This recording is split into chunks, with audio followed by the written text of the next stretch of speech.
Microplastics, pesticides, red 40. You know who wasn't worried about these things? Medieval peasants. So today I'm challenging myself to eat only medieval peasant recipes for 24 hours to see if we should just lean into the medieval escapism that I'm seeing all over my feed and bring it back to the good old days.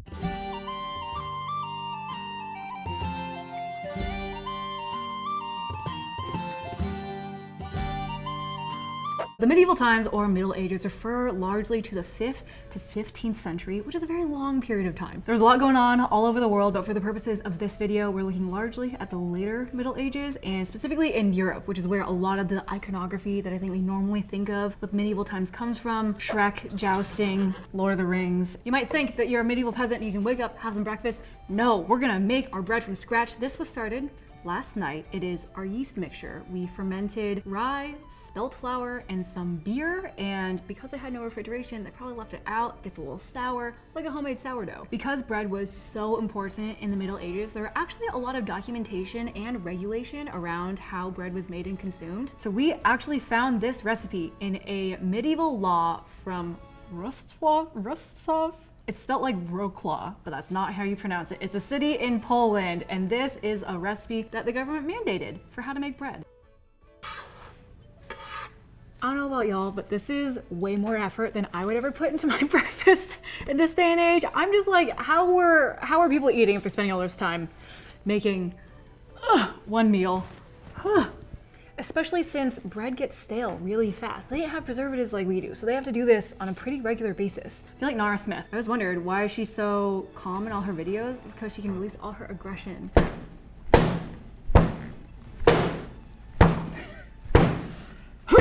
Okay, so the reason that I'm hitting it so hard is we're trying to develop gluten. Obviously, these days we would just use an electric mixer, but back then, kind of fun though. So we're gonna do this for 20 more minutes and we'll be right back. While our bread is rising, a lot of peasants would have a home garden, maybe some livestock, including cows, which gives us fresh milk. This is pasteurized, though theirs probably was not. And we're gonna make some really simple fresh cheese. They call this green cheese, and that it's not really fermented. It's just like you make it, you can eat it the day of. We're gonna start by combining some milk and vinegar and boiling it and letting it curdle. We want it to get to 195 degrees. I should also clarify, peasant, as we were using it in this video, refers to generally like the lower class of people living off the land in a noble fief? Would we be calling it? They're not the nobility. They're paying taxes to whoever rules the area. A lot of them are probably farmers, tradespeople, but it doesn't mean that they didn't necessarily have a home to live in or own livestock or anything like that. So we've reached 195. We're gonna turn the heat off. Pour my vinegar in. And it's gonna start to thicken and coagulate and turn to cheese. Our dough has risen. I thought I was done kneading this, but no, we need to knead and beat this again. So just arm day, y'all. Apparently also, back in the day, they used to believe that white bread was the healthiest, so it was cheaper to make like rye and like darker grain breads, which is why peasants had it more often. But it's funny because nowadays, everyone's like multi-grain, multi-grain. I feel like no one in LA eats plain white bread anymore. It feels nice. I feel like it got a little softer and fluffier. Not as dense, a little easier to knead this time. Now that I'm done kneading this, I'm gonna shape it into 2 little loaves to let them rise before we bake. There was actually a law in 13th century England called the Assize of Bread that dictated that bakers had to make loaves of bread that could be sold for 1 penny. So the size of the loaves would depend on the price of grain, which is kind of interesting. It's like the medieval gold standard, where you could tell what the inflation or the crop yield was like based off of how much bread you could get for 1 penny. Ta-da! Okay, let's go bake these. Smells a little sour. Our cheese is curdled, so let's try cutting it up. Whoa.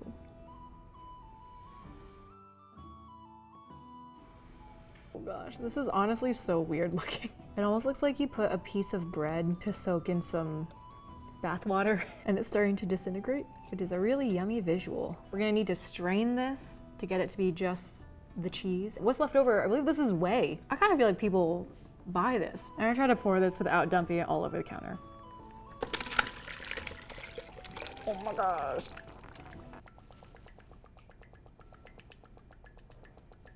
Do you hear that? The cheese farted. The cheese cut itself. Ha ha ha. Okay.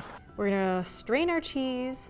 I did not get to milk a cow for this video, but I imagine This is as close to a sensation as I'm gonna get. This is mostly running out. We're gonna let this dry a little bit while we work on the rest of breakfast. This is a very arduous breakfast, and I didn't even get my coffee this morning because I don't think medieval peasants had coffee. Testing my patience. So we have our slightly more dried cheese now. It kind of bounces, that's crazy. We are gonna season this, and our medieval recipe that we sourced says to add a little cream. So I think this will help make the texture more spreadable and really yummy on my bread. Kind of looks like a ball of burrata or something. To pay homage to my garlic girly origins at Tasty, we are gonna squeeze a lot of roasted garlic in here. I feel like cheese is not cheese without a little salt, so we're gonna mix this all together. This is apparently also the start of how they make cream cheese, except for cream cheese would be blended. We basically made cream cheese at home. That means that peasants were eating cream cheese.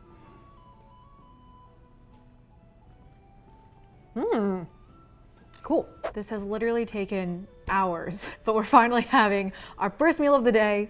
Breakfast. We baked our bread. This is a very flat loaf to kind of make a round plate, also known as a trencher. I think oftentimes they just use a really thick slice of bread or some stale bread to use as their plate. Oftentimes, apparently, nobility and higher classes wouldn't always eat their trencher, and then the peasants could ask them for their trenchers, which is kind of sad when you think about it. But today, we're very excited to have our trencher. I'm gonna slather on some of our fresh green cheese. This is a lot of cheese and a lot of bread for one person, I realize. I don't think there's any way that I could finish this. Chickens were common on peasants' home farms, so we got a nice, fresh little egg. Honestly, with the prices of eggs these days, feeling very wealthy being able to have an egg for breakfast. I also read that in medieval times, they didn't always use forks, but spoons were pretty common cutlery to have. As of right now, though, I'm just gonna eat this with my hands.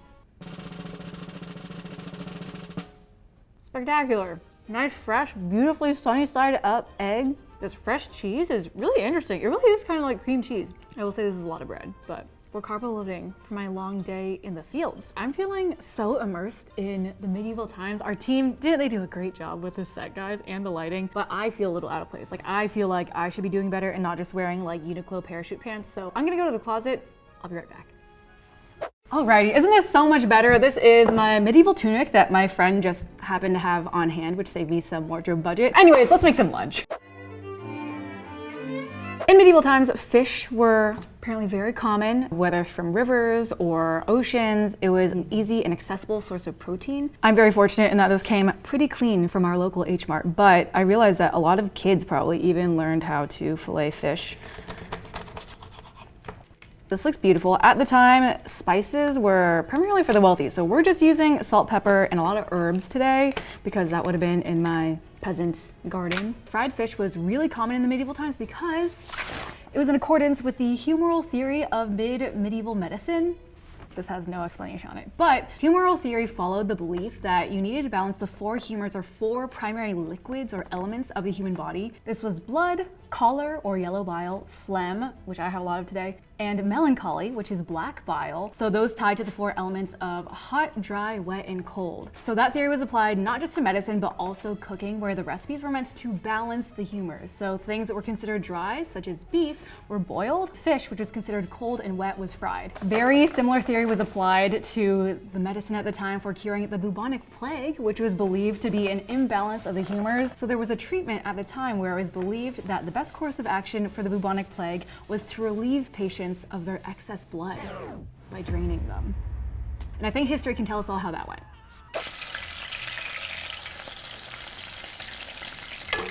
Alrighty, lunch is served, y'all. Not gonna lie, kind of cooked with this. This looks like something at a French restaurant. We got some peas from my peasant garden, and we got herbs. We are full farm to table right now. Some fresh lemon. This looks really good. I'm pretty excited to eat this. My coworkers were like, we're all gonna smell like fish tomorrow, and we might still all smell like fish tomorrow. Oh, honestly, my hands don't even smell like fish anymore. They smell like lemon, so that's great. Okay, let's try this then. Loki, I think I was scared that we were just seasoning with salt and pepper, but I realized a lot of cultures still only season with salt and pepper. That's not even that crazy. Not mine though. But. So while I'm enjoying this medieval peasant meal, actually a lot more than I was expecting to, I did do some research beforehand learning what the royalty of medieval times were eating, and that was through Medieval Times in Joelle Park. They actually really heavily took into consideration a lot of research of the time. They've made it their mission to educate and entertain and feed people with things of the era. So they let me come, see a show, get a meal, and interview a king, queen, and knight, primary sources of a real medieval royal court. We are currently in Spain at the Castle of the Alliance. It is the year 1093 in medieval Spain, and we are here celebrating the tournament that will bring our alliance together. I am fighting in honor of the alliance between King Ramiro and Queen Luciana. Overall, Medieval Times was a blast. I got knighted as a protector of the realm and queen of the tournament turn up. I didn't realize it was a full-on show with a story though. King Ramiro and Queen Luciana command me to call you into the grounds arena for the feast. Are you ready to eat? Whoa! There's dressage, games, jousting, even political unrest. I noticed they serve the food on pewter, not stale trenchers. We started off with bread and tomato soup, very garlicky and delicious. Also very filling since this would be one whole meal, I feel like, for some peasants. Compared to my peasant meals, they darn near gave us a whole roasted chicken that was actually very juicy and tender. They paired it with spiced and buttery corn on the cob and a super seasoned roasted potato. Definitely a feast much too expensive for a peasant like me with all those spices. They even had dessert, a chocolate eclair, which felt very fancy for the times. I'm not sure, was royalty really eating chocolate while peasants could barely afford spices and sugar? This was a nice step away from my humble peasant life, but now let's get back to cooking.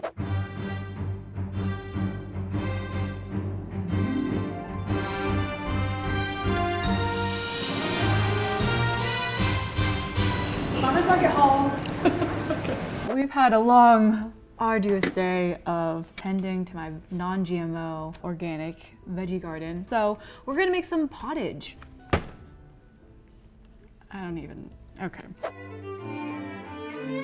Pottage is probably the recipe that I see most on medieval TikTok. It is a stew that most families would have constantly going over their fireplace on the stove, where they kind of just add whatever they want to it. They'll add things that are about to go bad, they'll add veggies, they'll add meats, truly whatever is on hand, so there's always a hot meal accessible. Because of that, I think recipes a little fluid when it comes to pottage, but we did find this one online that is primarily cabbage and leeks, which were very, very common veggies, sources of fiber. It also makes you really gassy, so I'm so sorry for all my coworkers that are stuck here with me today. We are just gonna chop these all up, throw them in some chicken bone broth from my pet chicken.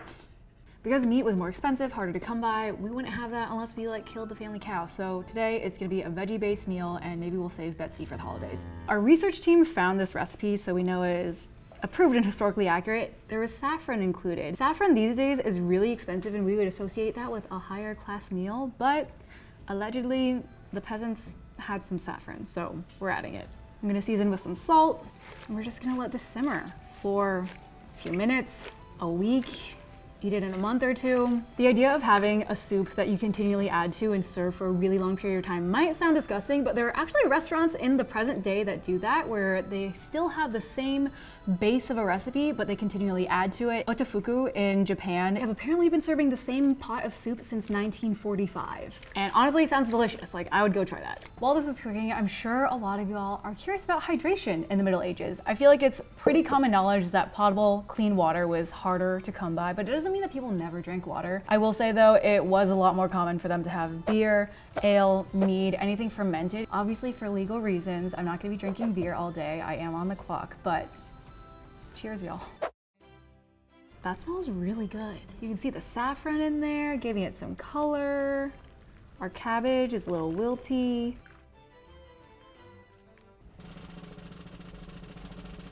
This is great. Okay, I could use a little bit of salt. Flavor is delicious. I love cabbage and leeks. I feel like if you just threw a little potato in here, maybe a little something else, but we were following a recipe, so this is the medieval recipe we had. We have our bread. I feel like Jon Snow at the Night's Watch. This is fantastic. But I do wonder if there's a little sweet treat that I can have after my meal. Honey was a common sweetener, so just having honey on some of your bread seems like a great way to end the night, but not without a little butter. I'm taking some heavy cream. Apparently, you can make butter sans equipment by just shaking it in a mason jar. No one mentioned online how long exactly this is supposed to take, but we're gonna try it for culinary research.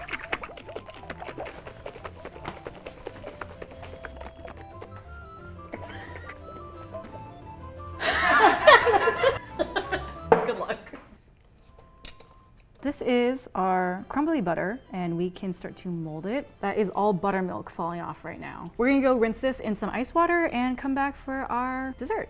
Look at that. I could eat this whole thing with a spoon, but I won't. This is our leftover bread from dinner. It's an interesting texture. It looks really good. That's really good butter. A little sweetness from the honey, and you got a little salt in the butter. This is amazing. Guys, I don't know what to say. This day of eating like a peasant has been better than how I normally feed myself. So we've had a very long, full day of cooking medieval meals. The whole team is tired. They've been sitting here watching me eat for so long. This was a lot easier than I thought it was gonna be. I honestly might start incorporating some of these medieval recipes into my everyday cooking. Maybe not the bread, but a little cabbage stew, a little fried fish. I could do that on a regular basis. Learned a lot today, so hope you all enjoyed and learned a lot too. Please let me know who you would like me to eat like next for our challenge, and I'll see you all very soon.